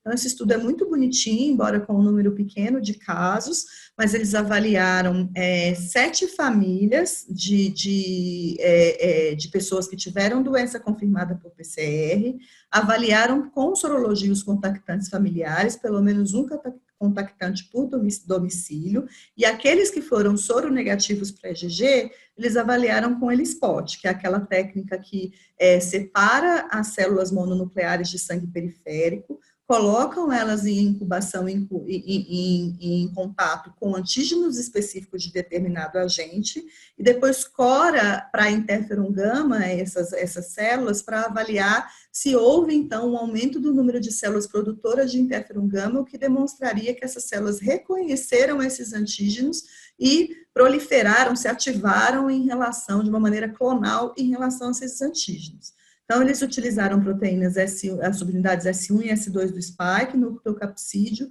membrana e envelope, e algumas proteínas auxiliares, e expuseram essas células periféricas mononucleares de contactantes que tinham sido oligossintomáticos ou assintomáticos, mas que foram negativos para IgG, e 6 de 8 contatos que eles avaliaram apresentaram uma resposta com proliferação e com produção de interferon gama específica, superior em relação aos controles, mostrando que as células desses indivíduos, sim, reconheciam esses antígenos específicos. Então, há outras evidências de imunidade celular, que deve ter um papel protetor importante. Isso é muito importante, tanto no desenvolvimento de vacina, quanto nessa questão da gente compreender a dinâmica da transmissão e da evolução da pandemia. E para a gente também ficar um pouco mais tranquilo em relação a esses casos que não soroconvertem. E isso também vai ser importante para a gente discutir o real papel da sorologia em toda essa busca do santo graal que a gente está fazendo, até mesmo para planejar atividades de retomada econômica e social. Este estudo aqui, eu trouxe o abstract de propósito que eu ainda não li, mas nosso mestre Celso Garanato mandou ele para mim para o WhatsApp hoje, 5 da tarde, então não deu tempo de ler, mas é exatamente isso, mostrando imunidade robusta de células T em indivíduos assintomáticos ou pouco sintomáticos, muitos deles soronegativos, para a Covid-19, indivíduos que foram expostos, mostrando fenótipos citotóxicos altamente ativados, também utilizando o ELISpot para avaliar esses indivíduos. Então, prometo que quem assistir uma próxima aula minha vai ter mais detalhes desse estudo, mas foi mais para exemplificar que as evidências já estão saindo. Aqui eu acho que eu já falei, em relação ao teste rápido, existem diversos testes rápidos, para quem não está familiarizado, acho que quase nessa pandemia todo mundo já viu um, que é esse testezinho que a gente até vê para gravidez e que a gente já usa muito para antígeno de influenza essencial respiratório, que a gente vê por tracinhos a presença do anticorpo. É uma fita de papel de nitrocelulose, que é impregnada com os antígenos aqui nessas áreas, tem uma área controle, os que distinguem IgG e IgM tem uma área IgG e outra IgM, aparece o tracinho é positivo, não aparece o tracinho como nessa IgM aqui, com o controle tendo dado reagente, a gente avalia então IgM negativa aqui, por exemplo, e IgG positiva. Então, esses testes, eles ajudam muito o trabalho de campo, mas, por outro lado, é sempre importante ter em mente que o uso do sangue total, comparado ao soro, dá uma performance, principalmente de sensibilidade, mas às vezes de especificidade diferente. Então, pode realmente subestimar. E a gente tem visto muito desses testes rápidos com uma especificidade ruim para IgM, muito falso positivo de IgM nesses testes. Então, bastante cuidado para avaliar esses resultados. E a reprodutibilidade é menor do que das plataformas laboratoriais. Então, quando você faz e repete, nem sempre dá o mesmo resultado, e quando você repete num laboratorial, mais ainda. E essa questão dos valores preditivos positivos. Existe resultado falso positivo? Para exemplificar isso, e aí até para essa questão também de às vezes dar positivo num teste rápido, e aí procura o laboratório e colhe vem negativo, e aí às vezes o paciente acha que o laboratório está errado, ou o próprio médico. O que acontece? A gente ainda tem, isso está mudando porque a pandemia se alastrou, e principalmente em áreas mais periféricas, com maiores aglomerações, a gente está tendo um aumento da prevalência, mas é muito importante lembrar que em locais de prevalência baixa, você tem mais chance de que o número de falsos positivos que você vai ter por causa da especificidade inerente ao teste supere, inclusive, os verdadeiros positivos. Então, eu trouxe essa calculadora que está disponível no British Medical Journal, que é muito interessante. Você vai lá e coloca a prevalência que você estima da sua população, a sensibilidade e a especificidade do teste que você está utilizando. Então, eu coloquei aqui o que a gente encontrou para a quimiluminescência que a gente está utilizando no Fleury. Utilizando, naquele momento, 5% de prevalência baseada naquele estudo que foi feito Fleury com Ibope. Então, 5% de prevalência, 92% de sensibilidade, 98% de especificidade. Para esses valores, a gente encontraria 2 falsos positivos, né, fazendo as contas aí pelos valores preditivos, e pela sensibilidade e especificidade, e isso significaria um valor preditivo positivo de 71%, ou seja, 29% de chance de você estar diante de um falso positivo. Se você diminui essa prevalência, isso é pior ainda. Então, isso aqui é para IgG, e para a IgM, que é menos específica, baixando de 98% para 96%, que não é tão diferente assim, esse valor preditivo positivo cai para 50%, considerando somente esse teste. Então, até por isso, o CDC tem indicado, ele tem colocado que os testes que discriminam IgG e IgM para este momento parecem não ser tão superiores, mas tem indicado, inclusive, para populações, é recomendado que você use testes de altíssima especificidade para evitar esses falsos positivos, que você procure testar, diferente do que as autoridades recomendam, mas que você recomenda ou não tem, recomendado em alguns contextos, mas que você nem sempre saia testando todo mundo, porque isso vai ter dificuldade de interpretação e muito falso positivo. Então, o foco é testar pessoas que realmente têm uma maior probabilidade pré-teste de se infectar. Isso é uma coisa importante para interpretar os resultados.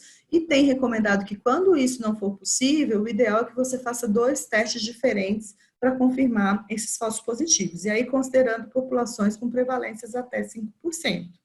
Então, eu tenho, neste contexto nosso atual, o que eu tenho recomendado? O paciente chega com resultado positivo só de teste rápido, principalmente se for só de IgM, o ideal é que você faça também por uma outra técnica, de preferência de plataforma laboratorial, para avaliar se esse teste é realmente verdadeiro positivo, e isso vai mudando ao longo do tempo com o aumento da prevalência.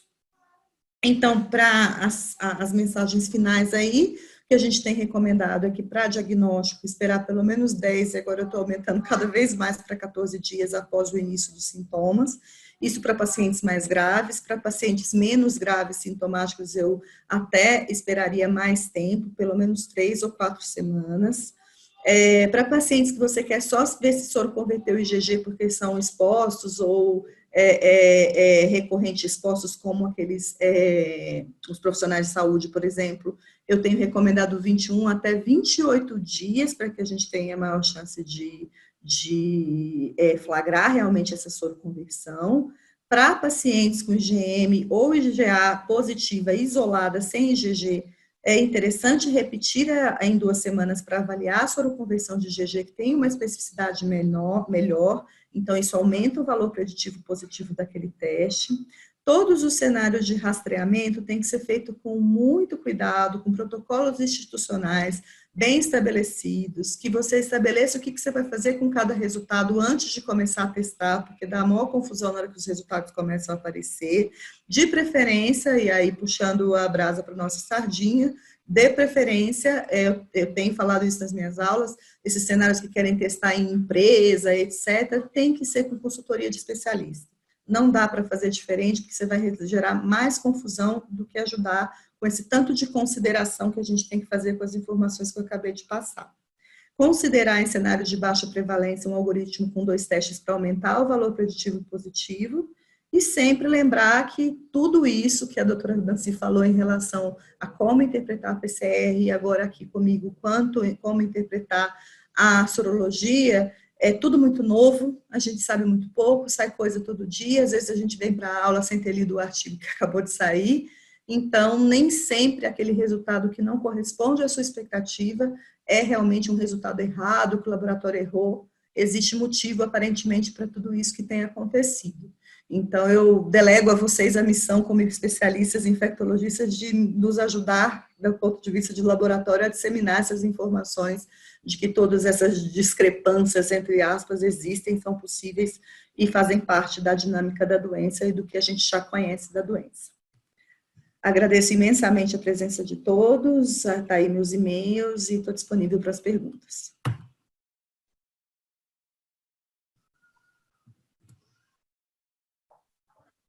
Olá. Bom, gente, como era esperado, né? Duas feras aí falando de assuntos tão palpitantes. Parabéns às duas, excelentes apresentações. A gente tem aí rede de comentários com muito parabéns aí para as duas excelentes aulas. E agradeço muitíssimo aí a apresentação das duas desse assunto aí tão quente. A gente chegou, só para vocês terem uma ideia, com 570 participantes, tá? Então, sucesso aí do tema e da apresentação das duas. Então, vamos lá, são 9h34, a gente tem ainda tempo aí para fazer algumas perguntas para a gente poder discutir. Eu vou fazer um primeiro bloco para a Nancy, depois eu faço um segundo bloco para a Carol, tá bom? Nancy, acho que aí a vedete da sua apresentação foi o PCR nas fezes, então teve muitas perguntas aí para esse método. Então, o pessoal queria saber se esse método de colher PCR nas fezes está validado, se você acha que existe a transmissão fecal-oral pelo fato de ter encontrado presença aí de fragmentos virais nas fezes, se o cutoff utilizado para as fezes pode ser do CT, pode ser o mesmo utilizado para a secreção respiratória, e por que você não coletou naqueles pacientes que você mostrou lá do Hospital São Paulo? Por que você não fez fezes e suave de nasofaringe concomitante para saber se ele tinha nas fezes e ainda estava na nasofaringe? E também, Nancy, isso eu queria saber também da Carol e de vocês, o que vocês acham do PCR como método de triagem para paciente assintomático, que, por exemplo, vai fazer uma cirurgia eletiva. Então, para a gente comentar um pouquinho se a gente usa sorologia, se a gente usa PCR nesses casos. E, Nancy, tem um pessoal perguntando para você comentar um pouquinho sobre testes de captura de antígeno viral e sobre o PCR no líquor. Então, vamos lá, vou tentar responder. Bom, a gente começou a fazer o PCR nas fezes na tentativa de documentar esses casos que eram PCR repetidamente. Eu tenho paciente com 4, 5 PCRs negativos no SUAB nasofaríngeo, né? Então, assim, eu tenho muita experiência em coleta, porque eu trabalho com vírus respiratórios há mais de 20 anos. Muitas das coletas que a gente fez em pacientes no hospital foi o meu grupo de pesquisador que fez, então eu não tinha a menor dúvida de que a coleta estava adequada. Além disso, a gente usava uma enzima, a gente usa um alvo RNase-P e a gente consegue avaliar se naquela secreção eu tenho uma quantidade suficiente de células. Então, esses pacientes, isso foi um recurso para dar um diagnóstico para esses pacientes. Por quê? Como todo mundo que está em hospital trabalhando com Covid sabe que a gente tem as alas Covid e não Covid. Nos hospitais públicos, a gente tem a questão de, tem uma hora que não tem vaga na UTI não Covid, ou não tem vaga na UTI de Covid, isso é um drama para você transferir o paciente, então a gente precisava de um diagnóstico. E às vezes chega a situações que você não consegue mudar um paciente para um lugar melhor para ele, porque você não tem o diagnóstico. Pacientes que fazem diálise, às vezes tem que fazer diálise à noite, porque ele é suspeito de Covid, mas não tem o diagnóstico, ele corre o risco até de ganhar um Covid. Então, uma série de situações que era importante fazer o diagnóstico. E eu mostrei só alguns quadrinhos aí onde eu utilizei, mas a gente fez em vários pacientes positivos, pacientes negativos. E assim, quando eu usei o PCR nas fezes, foi porque eu já tinha experiência que não adiantava tentar num paciente no 10º dia que o SUAB já estava negativo e eu ia gastar mais um PCR. Por quê? Quem está no hospital privado, alguém paga a conta, mas no hospital público somos nós, eu que estou dando a aula e você que está assistindo e me perguntando. E o PCR é muito caro, gente. Falta kit. Atualmente, para comprar SUAB, está em falta. A gente está fazendo o laboratório da vacina de Oxford e eu tive que comprar reagente, eu não conseguia comprar SUAB. Então, assim, tem uma questão de custo, a gente padronizou, a gente sabia que já era negativo e resolveu um diagnóstico para aquele paciente. Então, nesse sentido, ok. O protocolo, a gente não fez uma curva. Quando você padroniza o PCR, você tem que fazer uma curva com uma amostra sabidamente conhecida, que você sabe a quantidade de vírus que tem aí, só que a gente estava no olho do furacão, já fazendo teste, entrando 70 amostras, 80 por dia no laboratório, soltando o resultado em menos de 24 horas. Então, vamos lá, fizemos algumas amostras, está funcionando, vamos usar o mesmo protocolo. Mas, claro, a gente não fez uma curva bonitinha, tudo mais. A gente usou os artigos, né, principalmente do grupo alemão, e a gente seguiu fazendo e viu que eles faziam do mesmo jeito. Um outro artigo também chinês, a gente viu que fazia assim e a gente fez. Então, respondi já da questão se a gente fez em outras situações, a curva, o que mais, Thaís? Pode falar. Acho que eu esqueci alguma pergunta. Não, é que a gente pergunta ao mesmo tempo. Se você pode ficar segura de utilizar o mesmo cutoff do CT para as fezes que é usado em secreção respiratória? Então, eu teria que pegar um paciente e ir seguindo esse paciente até ver ele negativar. E qual seria o meu gold standard, né? Então, eu teria que ter isolamento, cultura, para fazer um gold standard e usar um outro cutoff. Então, eu usei o mesmo cutoff. Se eu estou usando um kit que o cutoff é 40, eu usei o mesmo. Agora, o que a gente percebe é que o CT, quando eu comparei no mesmo dia, o CT é um pouco menor às vezes. E isso vale para as outras secreções também que a gente testou. A gente teve positividade até na conjuntiva, na lágrima, e sempre o CT é um pouco menor. Uma coisa, a gente saber a infectividade, que foi a pergunta que me fizeram, olha, eu consegui ler 2 trabalhos, pode ser que tenham mais, né? Mas eu li 2 trabalhos, um de um grupo chinês e um do grupo do Malik Periz de Hong Kong, onde ele mostrou que vírus detectado nas fezes também eram vírus que ele conseguia recuperar em cultura. Eu só li 2 trabalhos que mostraram isso. 2 trabalhos dá para a gente inferir transmissibilidade? Eu acho que ainda não, né? Mas, assim, a gente tem que esperar. Eu não posso te responder sim ou não sobre isso. E a gente precisa de estudo experimental em animal. Em vírus respiratório, muito do que a gente conhece de influenza e de outros vírus foi estudo experimental em animal, de transmissão, inclusive. Então, acho que a gente tem que esperar. E, Nancy, para você comentar um pouquinho sobre o PCR como método de triagem em paciente assintomático e do PCR no líquor. Tá. A gente tentou fazer PCR no líquor de algumas amostras do meu querido Mauro Salles, lá da Santa Casa, mas eram pacientes, o teste funcionou. A gente viu que detectava por causa desse alvo de RNase-P. O teste funcionou e pelo menos 2 pacientes a gente fez a sorologia no líquor e foi positiva. Porém, esses pacientes tinham mais de 10 dias. E como eu disse, em outras secreções, geralmente a carga viral é menor.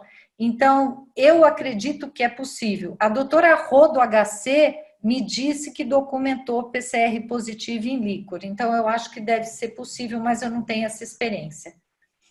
Em relação a pré-operatório, é uma situação que a gente vai começar a fazer no Hospital São Paulo. Pacientes que vão vir para cirurgia eletiva assintomáticos serão testados em até 48 horas antes da cirurgia para ver se não tem um PCR positivo. O único cuidado que a gente tem que ter é que, normalmente, paciente assintomático dá muito inconclusivo e a gente vai gastar mais teste. Mas tem aquele estudo que mostrou que pacientes com PCR positivo submetidos à cirurgia tinham mais complicação se tinham intubação e PCR positivo. Ok. Obrigada, Nancy. Carol, vamos lá com as sorologias. Tem várias perguntas aqui para você comentar um pouquinho a respeito dos falsos positivos, principalmente de IgM e IgA. E também muitas perguntas perguntando se quando você dosa no teste que dosa anticorpo total, se o falso positivo do anticorpo total está mais relacionado ao fato de capturar a IgM, porque você não vai conseguir diferenciar se o anticorpo total que você está dosando é IgM ou IgG. Essa é uma pergunta que repetiu bastante. A outra é que, assim, se você tem um diagnóstico com PCR positivo, se você sempre recomenda que esse paciente colete um IgG para documentar se ele fez a soroconversão. Muitas perguntas com relação à resposta humoral, que eu acho que no decorrer da aula você conseguiu aí colocar, mas acho que vale a pena comentar que todo mundo perguntou se quem não soroconverteu pode ter a sua resposta baseada em células T que você falou. E também para você comentar se você acha que o tipo sanguíneo influencia com relação à soroconversão, sim ou não, relacionado ao tipo sanguíneo. Vamos lá, você vai me lembrando aí das perguntas na medida. Então, em relação aos falsos positivos, aquilo que eu falei, a IgM, isso não é novidade para este coronavírus, a gente vê isso para todas as sorologias, a IgM, por natureza, pela conformação da própria estrutura da molécula da IgM, ela é por si, e pelo fato dela ser produzida precocemente na infecção, ela é por si menos específica do que a IgG. A IgG já é produzida por clone de linfócito B muito mais selecionados, no momento mais tardio, e então é um anticorpo mais maduro, digamos assim. Então, a IgM, ela tem mais chance de dar, e até por isso, os testes que discriminam IgG e IgM, a especificidade para IgM é mais baixa do que a especificidade para IgG. Então, sempre que houver, e aí isso para corona, mas também levem para as outras coisas, IgM isolada, desconfie, não bata martelo de diagnóstico com IgM exclusivamente. Então, repita, a gente estava falando antes em uma semana, agora a gente tem falado em 2 semanas, principalmente nesses pacientes menos sintomáticos, repita para ver se essa IgG vai aparecer, porque isso vai aumentar o valor preditivo positivo, porque aí você vai verificar a soroconversão, então isso é bem mais condizente com você fazer o diagnóstico. Aí sim, se você viu um negativo de IgG, e depois na próxima vez veio com IgM mais IgG, aí sim você pode confirmar esse diagnóstico. Quais são, a mesma coisa para a EGA. A EGA também é menos específica que a IgG nos testes, por exemplo, esse teste da ELISA da Eurimum, que dosa os dois. Eles fizeram, durante o desenvolvimento do teste na Alemanha, eles testaram em um painel grande de amostras, isso vem até na bula. Eles usaram um painel grande de amostras de 2010 a 2018, pré-pandêmicas, portanto. E aí, com esse kit. E aí, eles encontraram positividade de IgA em 13% dessas amostras, então pré-pandêmicas, então certamente reatividade cruzada, muito provavelmente relacionada à infecção por outros coronavírus anteriormente, mas também ele cita na bula possibilidade de fator reumatoide, outros autoanticorpos, outras condições que aumentam a quantidade de IgM circulante, e para IgG foram só 0,8% das amostras que foram positivas nessas amostras pré-pandêmicas, então a especificidade é bem maior. E aí já aproveito para puxar 2 coisas que eu vi aqui pelo chat, uma em relação a essa coisa da vacina da influenza. Eu tenho respondido essa pergunta que me parece que isso é acabou sendo um grande mito que se estabeleceu. Eu queria até que a doutora Nancy, se tiver alguma experiência também, considere pelo seguinte: esta informação está na bula deste kit da Eurimum. Então, naquele momento em que este era o primeiro teste que a gente tinha no Brasil e também o teste que vinha sendo largamente utilizado na Europa, se falou nisso porque estava na bula da Eurimum, mas eles não detalham que testes, o que aconteceu na validação deles, que eles chegaram a essa conclusão que os anticorpos anti-influenza vacinais davam falso positivo nesse teste. E aí eu procurei várias vezes já estudos que mostraram isso, não consegui localizar um estudo que demonstrou claramente isso. Na nossa validação no Fleury, a gente usou a amostra de 45 funcionários que a gente estava validando em abril, eles tinham sido vacinados para influenza em março. e a gente não encontrou falso positivo nesses funcionários. Neste kit da Irimui, continuamos usando essas amostras para as outras validações. Então, dizer que, assim, vacina para influenza, preocupe-se, porque isso deve dar falso positivo na sorologia de corona, não, isso não é verdade. Pode ser que dê, pode. Qualquer coisa que estimula a sua imunidade, que por algum motivo você tenha uma grande quantidade, principalmente de IgM circulante, pode levar a um teste sorológico para qualquer coisa falsamente positivo. E aí entra o fator reumatóide, autoimune, sífilis, gravidez, qualquer uma dessas melecas que fazem a gente ter muito anticorpo. Gravidez não é meleca, mas também faz a gente ficar com o sistema imunológico meio maluco. Outra coisa em relação a essa transmissibilidade em relação à sorologia. A sorologia não serve para avaliar essa coisa se o paciente está transmissível naquele momento ou não, embora as pessoas tenham tentado utilizar para este fim.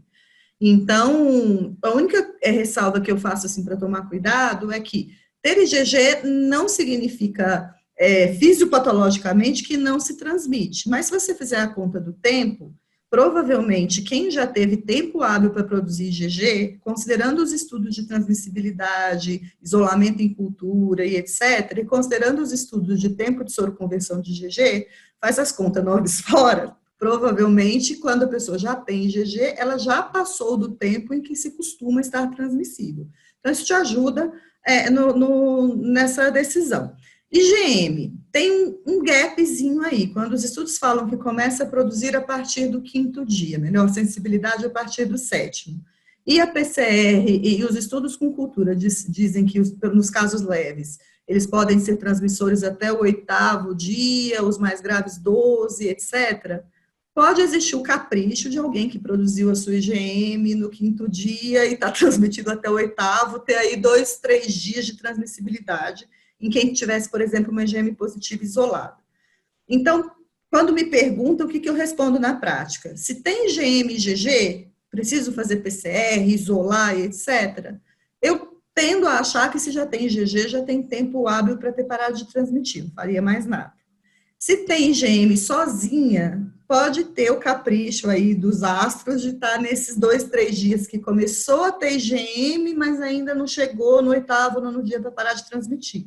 Então, eventualmente, eu falo, se essa pessoa puder ficar quieta em casa 2, 3 dias, melhor.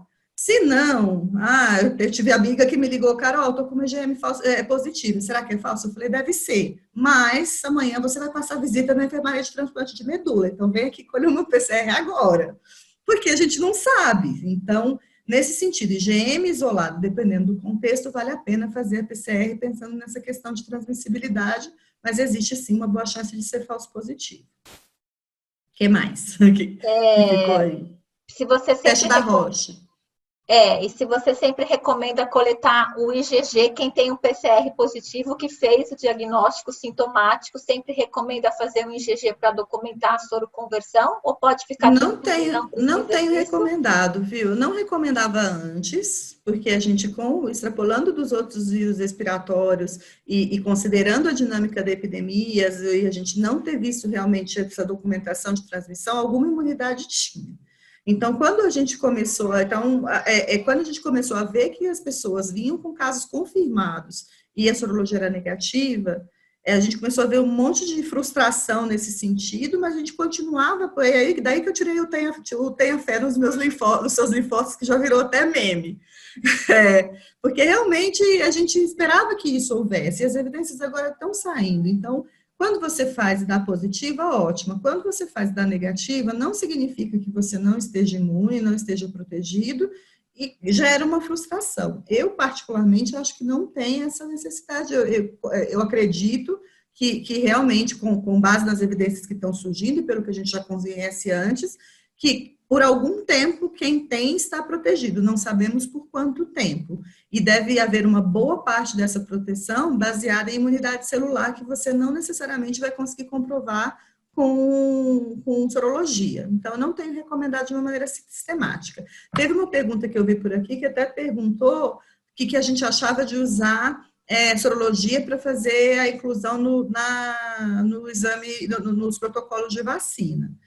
É indispensável que se faça, evidentemente, quem já tem IgG não é para ser incluído no estudo de vacina, você tem que pegar suscetíveis, mas pode ser, com o que a gente está vendo agora, que somente a sorologia seja insuficiente.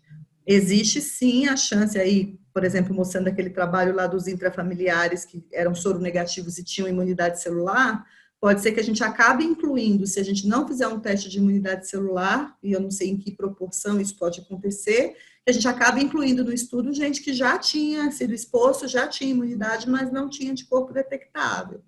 Então, pensando no mundo ideal, talvez a gente precisasse triar tanto com sorologia quanto com uma avaliação de imunidade celular.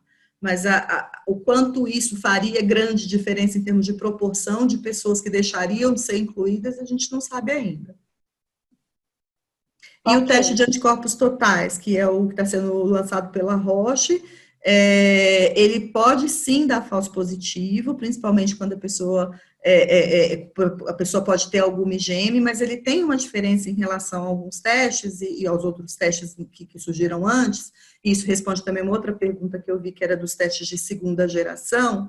Ele foi desenhado de uma maneira que ele tem uma especificidade maior para anticorpos de maior avidez, ou seja, anticorpos produzidos mais tardiamente, que eles chamam de anticorpos mais maduros. Então, ele tem uma especificidade bem alta, tem uma chance, ele dá mais positivo na presença de IgG do que de IgM isolada, embora na nossa validação a gente já esteja vendo que ele é um bom recurso para confirmar essas IgMs isoladas, ele dá positivo nessas IgMs isoladas, aumentando para a gente a chance de que isso seja o verdadeiro positivo, e ele tem uma especificidade bem alta, então ajuda bastante.